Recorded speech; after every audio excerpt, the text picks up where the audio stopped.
The way that Israel is asserting its influence both in Europe and across the Western world is absolutely fucking unacceptable.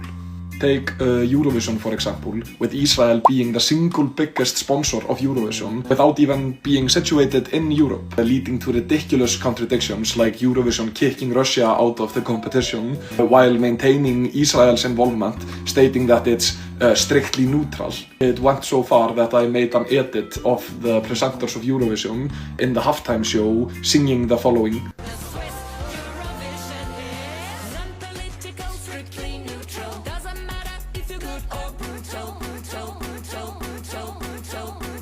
When I uploaded this edit to Instagram earlier this year, the view counter on my Instagram page was down more or less for days. Then I started receiving messages from my followers telling me that they were being made to unfollow my account unknowingly and unwillingly. The month after Eurovision, a report was released by the Grey Zone confirming that around 100 ex-IDF and Mossad agents are literally working at Meta. And on top of that, Israel actually has a person with a full-time job inside of Meta making sure that Meta is censoring in the way that Israel likes. Everybody can see that Israel is meddling with our internal affairs here in Iceland and everywhere fucking else. Eurovision is still platforming them, still maintaining neutrality, and we're just supposed to sit here and take that.